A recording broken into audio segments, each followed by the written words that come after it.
Hey everybody, welcome to the Orange and Brown Talk podcast here on Monday. Dan Labbe with Mary Kay Cabot, Ashley Bastock. Mary Kay is in Palm Beach at the NFL annual meeting, and it has been a busy couple of days for you, Mary Kay, down there. You've talked to Andrew Berry, Kevin Stefanski, the Haslams. Of course, the Haslams talked a lot about the Deshaun Watson trade and calling that a swing and a miss. I want to get into that, but when I was reading through your stories and some of what the Haslams had to say, and seeing the tweets from down there, I kind of feel like what stood out most to me was Jimmy mentioning that maybe they don't have to force quarterback this year. It felt to me like Jimmy Haslam was almost setting the table a little bit for kind of what we've been talking about on this pod, that this upcoming season might not be like the season that fulfills every Browns fan's hopes and dreams.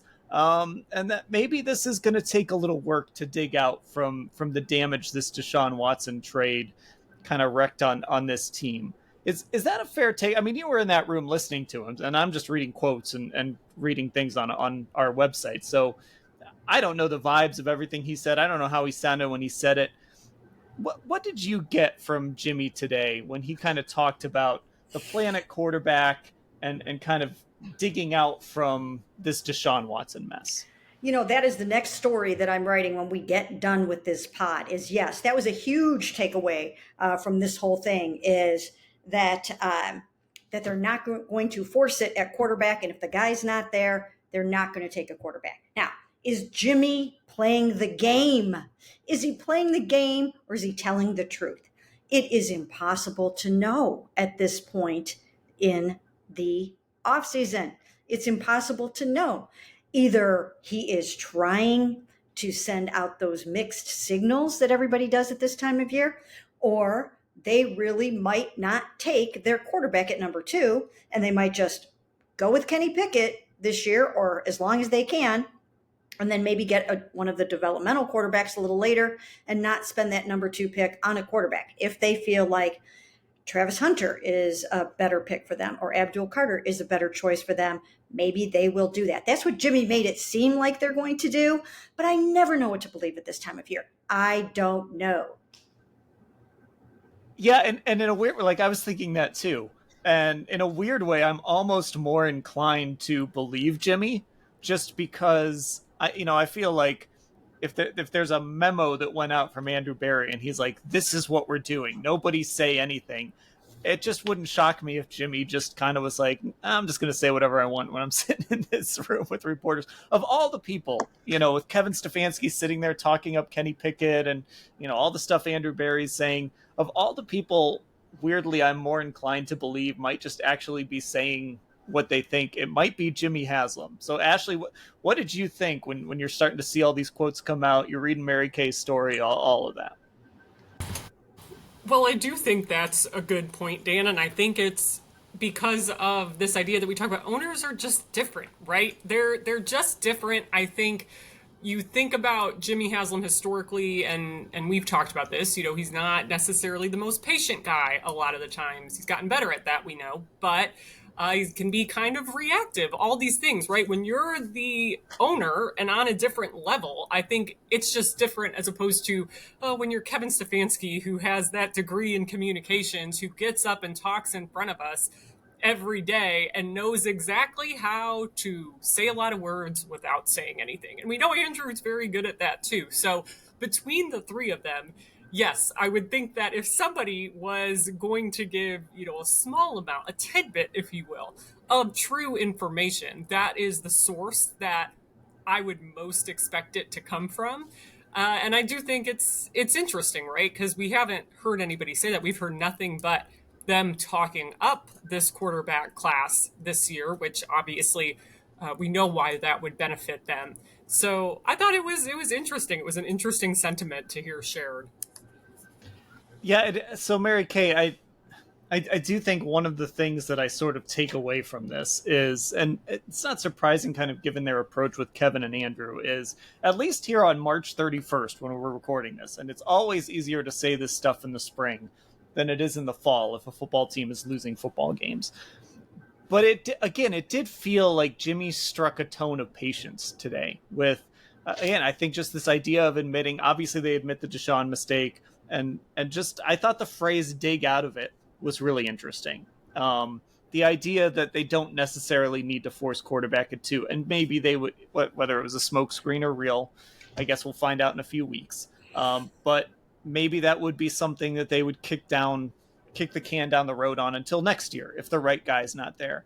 It seemed very much like, at the very least, as Kevin and Andrew approach this process here and finish up this draft process, they can do so with a little bit of comfort that their futures with the Browns aren't going to necessarily be riding on, you better figure out who this right quarterback is, because if you screw it up with this draft pick, you're toast next year. It seemed like he struck a tone of patience. He did. He really did. And it now has me all twisted around about what is going on with this number 2 overall. So it worked then. Yeah, it worked. I mean, they fooled me, or maybe they didn't. Maybe they told the exact truth, and maybe that's how other people in the league are going to look at this. I really honestly don't know. I don't know. It almost seems like they are prepared to try something different other than going with the quarterback at number 2 overall. Maybe they're going to surprise us, and when they go out to the Colorado NFL Showcase on Friday, maybe they're actually going to be even more interested in Travis Hunter than they are in Shedeur Sanders, because if they decide to go with more of a developmental guy, then maybe they feel like they can wait until 33 to do that and get a transformational type of player at number 2 overall if they're not sure. I still don't really agree with that strategy. I think they can find a quarterback at number 2 overall. I think there's somebody in this class that is going to be a good quarterback, and you might have to really find that diamond in the rough, and you might have to really nail it the way that some other teams have done with their draft picks. I just don't know that you can wait till next year or try to get something later. There are intriguing quarterbacks in this class, and I think they need to grab one of them, maybe even 2 of them, as I've been saying, and just go to town and see what you can make of it. Yeah, and that's one of the concerns I've had too when people talk about, well, wait till next year's class. There's so many variables that you can't control. Who's going to come out, for example. Maybe somebody's going to decide to stay an extra year because of NIL or something like that. What's your record going to be? I mean, what if they're going into next year thinking, okay, we'll probably be near the top of the draft, and then they win 2 games in the division, because this team always wins like 2 division games they aren't supposed to, right? So they win 2 division, all of a sudden they have 6 wins instead of 4. You know what I mean? They have more wins than would allow them to be in a position to take one of the top quarterbacks next year. There's so many variables that go into next year, and we're so far away from that draft. I do tend to agree that, like, you've got to take a shot somewhere, with whether it's one of these guys at 2 or one of that next tier, Jackson Dart. You've got to take a shot on somebody just to see if you can land that answer, because nothing is guaranteed next year. It's just not that easy in the NFL to end up with like the first or second pick. And I'm not convinced that, even though I feel like the Haslams kind of pumped the brakes a little bit on expectations for this next season, I'm not convinced they're going into next year trying to win 2 games anyway. Well, and here's the other part with the quarterback position and the room as it stands right now. I know we've gotten a lot of positive Kenny Pickett talk over the last couple of days from these guys, but he right now is the only guy in that room that could feasibly play. I mean, obviously Deshaun Watson is still on the team, but he's probably not going to be available for a huge chunk of this season. So by that logic, and I know they talked about some of their other options and they're keeping some veteran options open, but I keep coming back to, we did not see them be super aggressive in trying to acquire another veteran. I mean, getting Kenny Pickett, you were swapping him and DTR, so the number of guys in that room ultimately stayed the same. And yes, now we're hearing there may be a chance that he starts some games for this team. Okay, this is a team that in training camp has liked to have 4 quarterbacks on its roster. Like, we know that. We know how they are with the numbers in that room. Therefore, I'm starting to come around to like Mary Kay's plan, and maybe it's not so crazy, just because they're going to need some bodies in that room at this point, and some friendly, contracts, whatever. But I mean, there are some other options they could do there and add some camp arms late or whatever. But I think you just look at how they've approached the position so far. There's been no real sense of urgency, no out of their way aggressive to make a big trade or sign Russell Wilson, obviously, right? They didn't do any of those things. And if they didn't do any of those things, I keep coming back to, well, you would think then that they have their eyes set on one rookie or multiple rookies.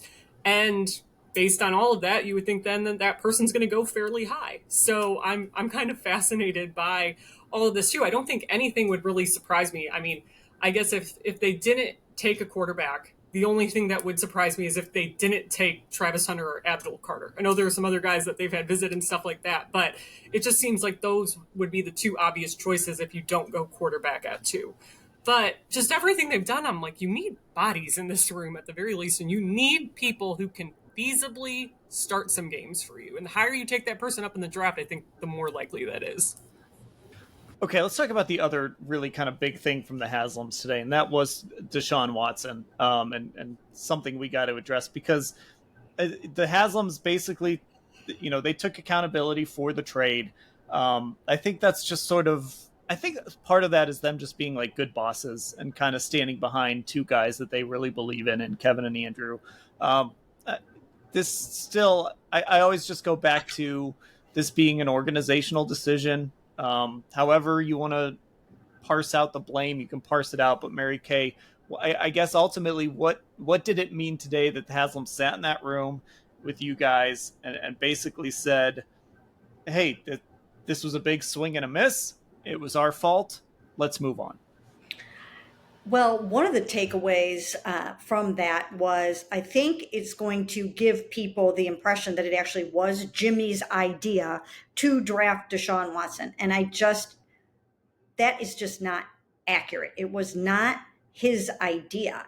Andrew and Kevin, Andrew basically originated the idea. Kevin was fully on board, and then Jimmy came through with the money. So that's why they were all on board with it. They all had to get on board with it, because you were bringing somebody into the organization that had accusations against him of sexual misconduct. So they absolutely had to all get together, put their heads together, and agree that they were going to do this. So that's why it is an organizational decision. But Jimmy is not a personnel guy. I mean, he doesn't sit there and look at his short list and say, hey, Andrew, go get Deshaun Watson. I mean, that's just not what he does.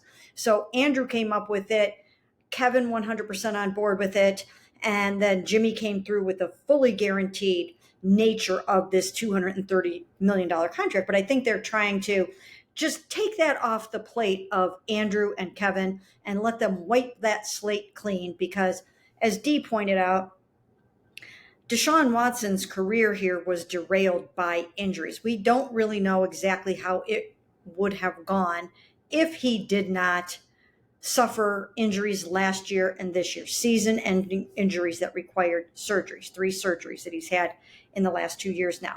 So nobody really knows. I mean, it wasn't trending in the right direction, but the offense in general, as I've pointed out many times, was horrendous in the first 7 games of the season. They did not know what the heck they were doing, and it was an unmitigated disaster.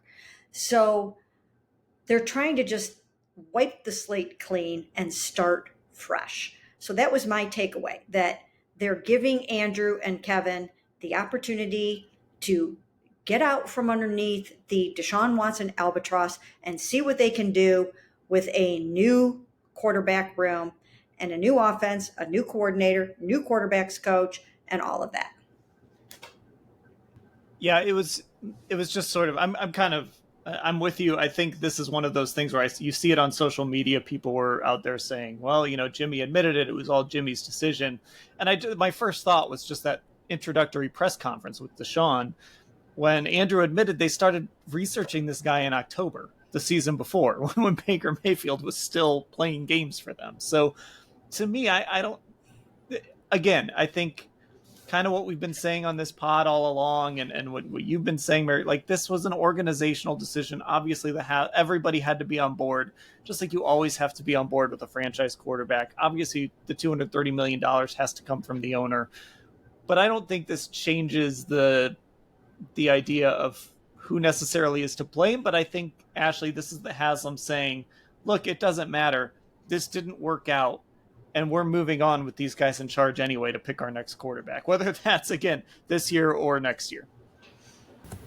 Yeah, that's how I took it too, not them saying, as you said, Dan, I think the perception of it was incorrectly that they just shouldered all of the burden for the decision itself when it came to the football reasons. And no, I mean, and I do think, fair or not, like the injury thing, that did impact him, right? And we've brought this up before, and to Mary Kay's point, when people were maligning this trade and going after them for making it 3 years ago, none of that was because of football reasons. Everything was because of his alleged off-the-field behavior, the legal issues surrounding him, the civil suit surrounding him, the PR storm it was causing. It had nothing to do with his skills on the football field, and I don't think anyone foresaw this decline. But yes, like when you think about the Haslams, like obviously when it comes to a quarterback, when it comes to giving a guy a historic contract like that, like of course they played a role in it, right? Because you need your owners to sign off on a move like that. Your front office can't just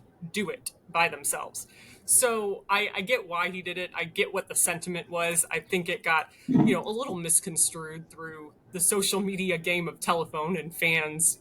I think Jimmy and D Haslam right now with that move, people in general are looking for a scapegoat, somebody to blame. So a comment like that, I'm not surprised it blew up in that way once people got a hold of it. Yeah. So Mary Kay, when you look at this, I mean, I guess did today feel a little bit, I know it sort of there has been closure to this whole Deshaun thing. We all kind of have known that there's an end point to this ever since they did that contract restructure. And then, of course, the second Achilles tear, the Achilles re-tear. Did today, when you were sitting in that room, did that sort of feel like the unofficial end of Deshaun Watson in Cleveland, if that hadn't already happened with the Haslams talking about this? You know what? I had already felt that way, so I can't honestly say that this felt any more final to me than anything else that I've heard since he retore that Achilles. I think that was the day that it just felt like it was really over, and then they restructured the contract in a way that they can get out from underneath it after this next season if they choose to do that, and I believe they will choose to do that. So that finality came for me back probably in January. But I mean, this was more confirmation of it. And this was also, I guess, maybe them finally acknowledging and saying out loud just what a failed trade this was. Okay. Totally random question here. Are you guys Chipotle people? Do you guys like Mary Kay? You are. I'm literally going to get Chipotle for dinner today, Dan. Like, I'm not even joking. All right. I wasn't sure. I mean, because like we actually never get Chipotle in the media room. I'm actually surprised because there is one nearby. And it's always great. Like when we don't really want to feed our kids here at my house, it's like, all right, we'll just order Chipotle and it's ready in like 10 minutes. Okay. So obviously I asked because Kirk Cousins was spotted at a Chipotle in Northeast Ohio, and he says his go-to order, salad with double chicken, never fails him. That was his reply to that photo. So Mary Kay, you reported on Sunday that this had nothing to do with the Browns. Andrew Berry confirmed that later in the day with you guys. But I think nothing sums up the Browns' current quarterback situation more than just the conspiracy theories that are flying everywhere about Kirk Cousins. Why was he in Cleveland? Is there some super secret physical happening that maybe nobody wanted to know about? You go down these rabbit holes on Twitter and Reddit, you can find anything. And this is the state of Browns fans right now. They're trying to come up with Kirk Cousins conspiracy theories. I thought you laid it out pretty well, though, in your story this weekend about how challenging a Kirk Cousins trade would be for the Browns to pull off for a lot of reasons. Still, do you think Kirk Cousins is on the table for this team? I guess we'll say on the Chipotle table for this team, if it comes to that. Well, Kirk Cousins can't be 100% ruled out at this point.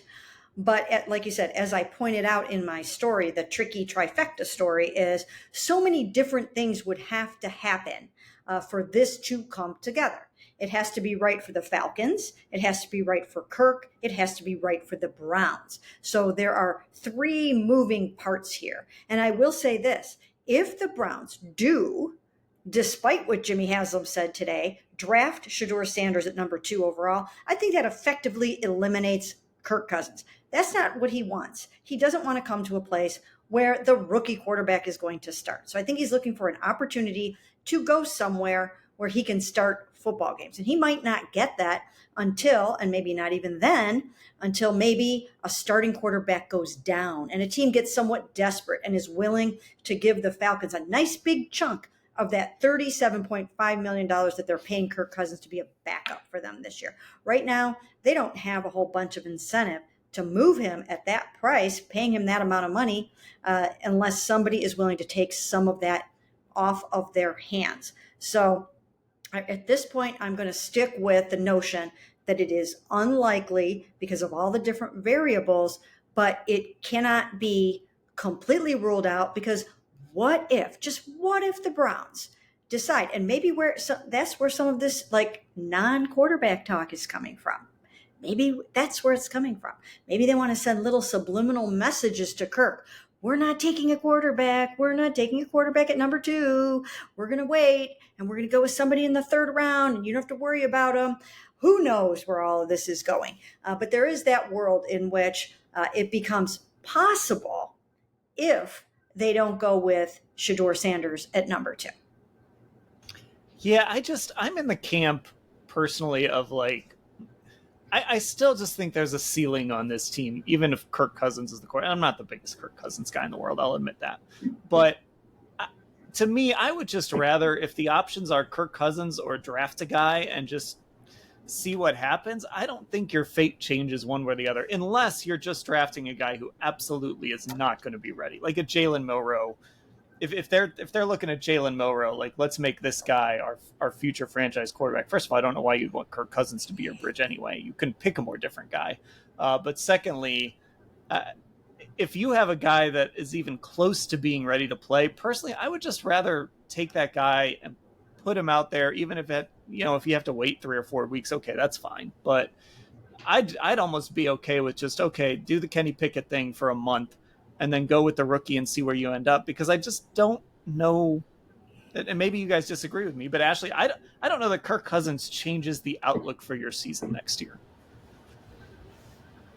I don't think so either necessarily. And I mean, obviously financially, it's just such a hindrance as opposed to getting a rookie on a rookie contract high up in the draft and then doing what you're kind of laying out, Dan. But yeah, I don't know that right now, looking at the quarterbacks available, looking at Kirk, and like knowing that there are still some question marks. I mean, obviously he was injured with the shoulder last year and that no one really knew about. And then coming back from the Achilles, right, there's this belief that he can be better. I mean, I've said that before. I know in my first quarterback wish list in the winter, I said one of my wishes was that they would just trade for Kirk Cousins. Like, why not at that point? You and I have always kind of agreed or been the opposite when it comes to that, Dan. But I am having a hard time saying like that's so much better that financially it would be worth it to me, because I don't think it would be. I'd rather just get a younger quarterback and maybe you hit and then you're set, right? Yeah, that's really more what, like, I just want to, again, if you draft a guy who's just absolutely not ready and you don't think you can start him at all next year or until like the end of next year, if you're out of it, then that's a different discussion.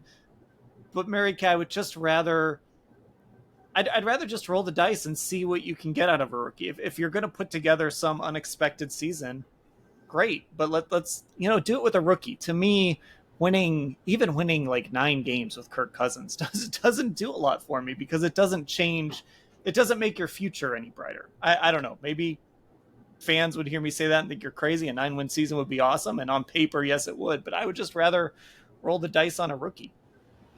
Well, I would too, and I do believe that there are some good quarterbacks in this class, and maybe I'm wrong. Who knows?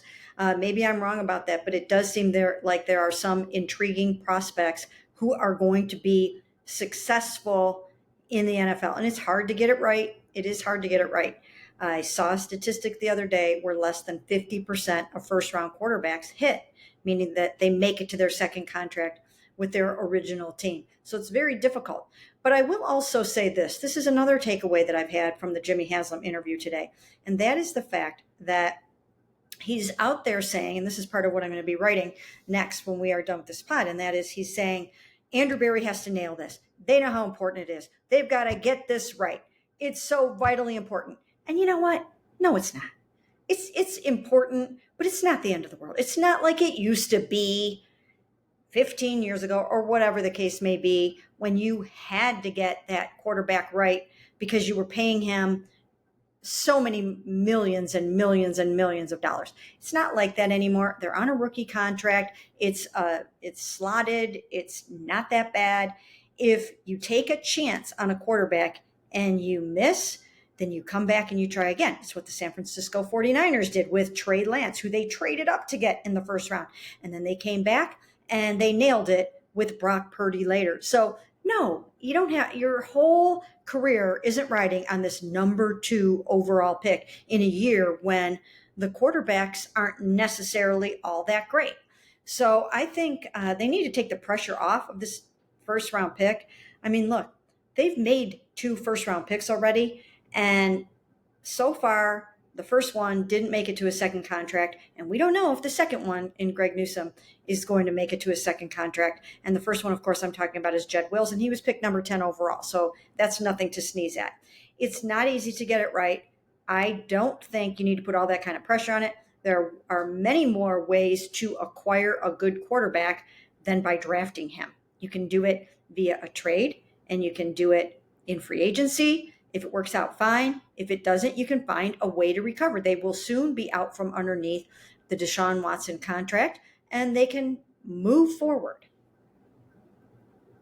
Yeah, and I think, it comes down to, like, you can't be scared to miss, I guess, right? Like, if you don't think Shedeur Sanders is any good, then obviously you're not going to take him at 2. But if you're watching him and you're thinking, I think we could do something with this guy, I think we can make this work, then I think you take that shot, and the rest of the draft becomes important, right? You've got 33. I mean, you've got 3 more picks on day 2, and then you've got another pick pretty much to start off day 4 at 104.